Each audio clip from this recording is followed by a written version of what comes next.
شب بارات کی حقیقت کیا 15 شعبان ہمارے دین میں کوئی ایسا دن ہے جس میں کچھ عبادات مخصوص ہیں؟ کیا اس رات میں نفلی عبادات کرنا، روزہ رکھنا یا کسی اور قسم کی عبادات کرنا نبی کریم صلی اللہ علیہ وسلم سے ثابت ہے؟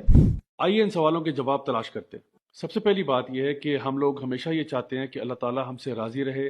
اللہ کے نبی کریم صلی اللہ علیہ وسلم کی جو تعلیمات ہم تک پہنچی ہیں ہم ان کے مطابق عمل کریں اور سارے وہ کام کریں جس سے اللہ راضی ہو جاتا ہے۔ اب بات یہ ہے کہ اللہ کو راضی کرنے کے لیے جو انفارمیشن آپ کو چاہیے ہوگی وہ ظاہر سی بات ہے، اس کے دو ہی بنیادی طور پہ سورسز ہیں۔ تو یا تو وہ اللہ سبحانہ تعالیٰ کی کتاب ہے قرآن مجید، یا پھر وہ نبی کریم صلی اللہ علیہ وسلم کی سنت ہے جو کہ 100% اوتھینٹک ہے۔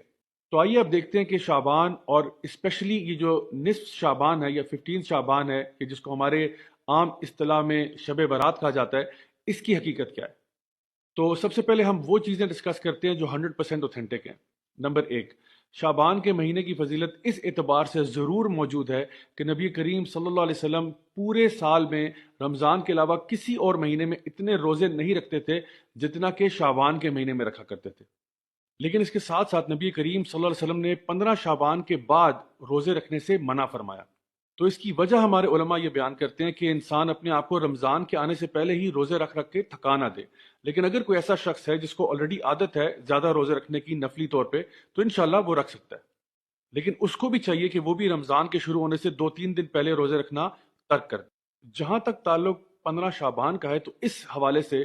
جو دو روایات ہمارے سامنے آتی ہیں جن کا معنی تقریباً ایک جیسے ہیں، جو کہ اوتھینٹک ہیں، اس میں یہ بات بیان کی گئی ہے کہ اللہ سبحانہ تعالیٰ اس رات کو اپنی مخلوق کی طرف دیکھتے ہیں اور سوائے مشرک کے یا وہ شخص جو کہ بغض اور کینہ رکھتا ہے سب کو معاف فرماتے ہیں۔ تو اس بات سے پتہ یہ چلا کہ اگر آپ کے اندر ایمان کی کمی ہے یا اگر آپ لوگوں کے بارے میں بغض کینہ وغیرہ رکھتے ہیں تو برائے مہربانی 15 شعبان سے پہلے پہلے اس کو درست کریں تاکہ اللہ سبحانہ تعالیٰ آپ کو معاف فرمائے۔